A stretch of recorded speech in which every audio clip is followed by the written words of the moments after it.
हाँ, एसएचओ के बारे में ये क्या बहुत बढ़िया हुआ है सर। एसपी साहब ने जो कार्रवाई करी है, आज मुझे इंसाफ मिलने की आस जगी है। नहीं तो मैंने दीवार के ऊपर से पुलिस ने उठाया था। एसएचओ साहब ने हाँ भरी थी, ये फ़ोन मेरे पास है। उसके बाद में मना कर दिया, मेरे पास फ़ोन नहीं है, क्योंकि इस फ़ोन के अंदर पूरी रिकॉर्डिंग थी। जो भी बात इनकी हुई थी कातिलों की या जिसने भी साजिश की थी, उसके अंदर उसके सारे आया। सर मेरा फ़ोन तो दे दो, बल्कि फ़ोन देने के बजाय उसने मेरा सिक्योरिटी थी वो अरेस्ट कर लिया, कुछ भी कर ली ये इसके अंदर थी। मेरे चक्कर कटाए 15 दिन। तान साहब को रिपोर्ट भी दी थी, लेकिन एसएचओ साहब ने उसके ऊपर कोई कार्रवाई न करते हुए मेरे को पूरे रात थाने में ले था बलवान सिंह राणा जी के पास।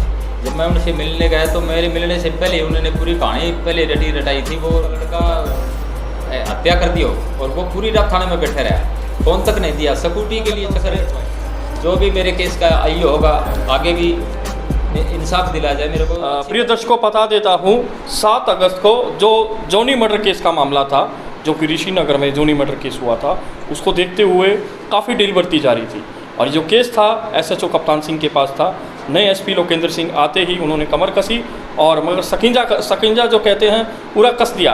और उसके बाद देखा गया कि आते ही उन्होंने जो एसएचओ कप्तान सिंह है सस्पेंड कर दिया। कितना सच है कितना झूठ है, क्या इसी केस को लेकर ही सस्पेंड किया? मेरे सामने जो शख्स बैठे हैं इनके बेटे थे जोनी, सारी बात करूँगा। क्या है पूरा मामला, जी बताइए। नमस्कार सर, सबसे पहले तो मैं एसपी साहब का बहुत बहुत धन्यवाद करना चाहता हूँ। जी सर, मैं रोहतास कुमार बोला हूँ, जिसका मेरा लड़का था जोनी, जिसका 7 अगस्त की रात को कुछ लड़कों ने साजिश के तहत हत्या कर दी थी। और उसके बाद मैंने एसएचओ कप्तान साहब को रिपोर्ट भी दी थी, लेकिन एसएचओ साहब ने उसके ऊपर कोई कार्रवाई न करते हुए मेरे को पूरे रात थाने में बिठाए रखा। और उसका जो मेरे लड़के का फ़ोन था, कहने लगे अभी ये भी मैं दे दूँगा आपको। उसके बाद में वो दिया भी नहीं मेरे को। सर, इसके अंदर कुछ लड़के हैं जो साजिश में भी शामिल थे। इसके बाद में 3 लड़के गिरफ्तार किए थे। सबसे पहले अर्जुन को गिरफ्तार किया था 3-4 दिन के बाद में, लेकिन उसके बाद में 3-4 महीने के बाद में 2 लड़के और गिरफ्तार किए थे, जिसका नाम मणि है और एक डेम्पी है। लेकिन जो साजिश करता है, जिसने मेरे लड़के को घर से फ़ोन करके बुलाया था, जिसका नाम सोनू जांगड़ा है, वो भी आजकल वैसे ही घूम रहा है, कोई उसके ऊपर कार्रवाई नहीं करी। और जो हथियार जिसके घर से आए थे उन लड़कों को भी मैंने बता दिया, जबकि उसकी वीडियो भी मेरे पास है, पुलिस को मैंने दे दी है, जिसके अंदर 3 लड़के शामिल हैं, मिर्ची, टोनी और दीपू। मैंने पुलिस को भी बार बार बताया सर ये भी हथियार लिए हुए हैं और इनके घर से हथियार गए हैं। पुलिस को भी मैंने कई बार बताया और आज भी मेरे को जान का खतरा है। आप कितनी बार भी पुलिस से मिले? हाँ सर। तो पुलिस का रवैया क्या रहा है एसएचओ का, या इससे पहले एसपी हाँ जी बलवान सिंह राणा थे, उनका आपके पक्ष में क्या रवैया रहा? सर, मैंने पहले तो एसपी साहब से मिला था बलवान सिंह राणा जी के पास। जब मैं उनसे मिलने गया तो मेरे मिलने से पहले उन्होंने पूरी कहानी पहले रटाई थी, वो बता दी थी। जबकि मैं जो बोल रहा था उन्होंने कहा तुम मत बोल, मैंने जैसे करना है वो मैं अपना आप कर लूँगा। आपका केस CIA 2 में दे दिया, आप एसएचओ साहब से मिल लो। जब मैं वहाँ गया उनके पास तो उन्होंने कहा आपका केस मैं अपना आप देख लूँगा। उसके बाद में उन्होंने कोई कार्रवाई नहीं की। उसके बाद में फिर एसएचओ साहब से मिला। एसएचओ साहब ने भी कुछ ऐसे ही ढुलमुल रवैया अपनाया। मैंने फ़ोन के लिए गया, सर मेरा फ़ोन तो दे दो, बल्कि फ़ोन देने के बजाय उसने मेरा सिक्योरिटी थी वो अरेस्ट कर लिया, कुछ भी कर ली ये इसके अंदर थी। मेरे चक्कर कटाए 15 दिन कोर्टों में। और जिस दिन मेरे लड़के की हत्या हुई थी उस दिन पूरी रात में थाने में बैठे रहा। अब तक जो फ़ोन है, हाँ जो आपके लड़के का फ़ोन था, वो फ़ोन का कोई वो नहीं है। हाँ, वो फ़ोन कहाँ है कहाँ नहीं है? हाँ, जबकि शुरुआत में एसएचओ ने बोला था कि फ़ोन मेरे पास है, मैं आपको दे दूँगा। हाँ, उसको रिपोर्ट में नहीं दिखाया गया। कोई रिपोर्ट में नहीं दिखाया गया। वो वहाँ दीवार के ऊपर रखा हुआ था और दीवार के ऊपर से पुलिस ने उठाया था। एसएचओ साहब ने हाँ भरी थी ये फ़ोन मेरे पास है, मैं अपने आप दे दूँगा। लेकिन उसके बाद में मना कर दिया, मेरे पास फ़ोन नहीं है, क्योंकि इस फ़ोन के अंदर पूरी रिकॉर्डिंग थी। जो भी बात इनकी हुई थी कातिलों की या जिसने भी साजिश की थी उसके अंदर उसके सारी रिकॉर्डिंग थी। तो इसलिए उसको जानबूझ के गायब किया गया था। क्या ये साजिश थी?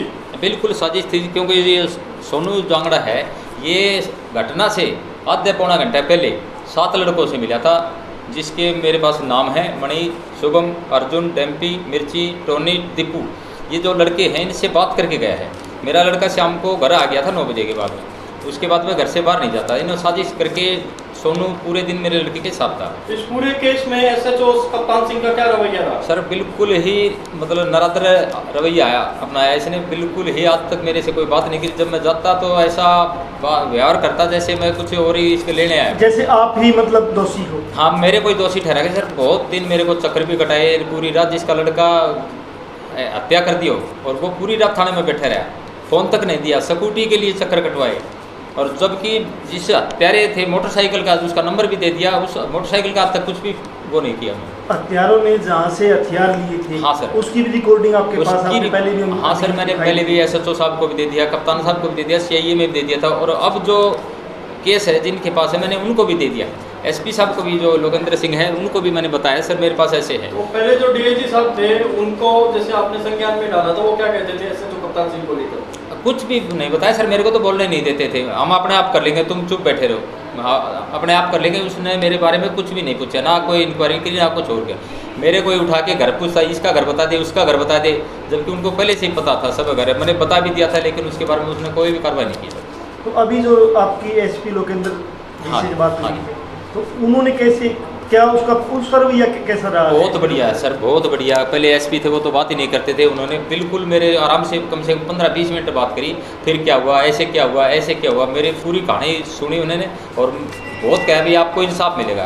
तो मैं आशा करता हूँ सर, जो भी मेरे केस का आयु होगा, आगे भी इंसाफ दिलाया जाए, मेरे को अच्छी कार्रवाई की जाए। अभी उस जो आपके लड़के की हत्या हुई थी, उसमें कितने लोग अब भी बाहर हैं जो आरोपी है? आरोपी सर अभी तो 5 लड़के और बाहर हैं। एक तो शुभम है, हाँ बिल्कुल शुभम है, जो 307 में पहले से ही फरार था। मैंने बलवंत सिंह राणा जी को बताया था, तो ये कहने लगे ये तो उस दिन घर था। मैं बोला सर ये अगर ये उस दिन घर था तो आपने 307 में फरार चल जाता, क्योंकि शास्त्री नगर में कुछ दिन पहले इसने गोली चलाई थी और इसका मेन नाम था, तो इसको गिरफ्तार करना था आपको, ये फरार था। बोले मैं कर लूँगा, अपने आप कर लूँगा। उससे अगले दिन शुभम को उठा लिया और जेल में डाल दिया, अब वो बाहर घूम रहा है। और उस दूसरा है जो सोनू जांगड़ा है, ये भी बाहर घूम रहा है, और जिसके घर से हथियार दे रहे हैं वो मेरे पड़ोस में हैं, हथियार उनके पास हैं। ये सप्लायर हैं सर, ये हथियार सप्लायर करते हैं शहर के अंदर। मैंने कई बार कह लिया सर, मेरे को अब भी जान का खतरा बना हुआ है, क्योंकि जो हथियार सप्लाई करते हैं ये इनकी ऊपर अभी तो कार्रवाई हुई नहीं है। तो मैं आशा करता हूँ SP साहब से इनको भी जल्द से जल्द गिरफ्तार करें। SHO के बारे में क्या कहेंगे जो आज SHO कप्तान सिंह सस्पेंड किया गया? हाँ, SHO के बारे में ये क्या बहुत बढ़िया हुआ है सर, SP साहब ने जो कार्रवाई करी है, आज मुझे इंसाफ मिलने की आस जगी है, नहीं तो मैंने तो छोड़ ही दिया था। SP साहब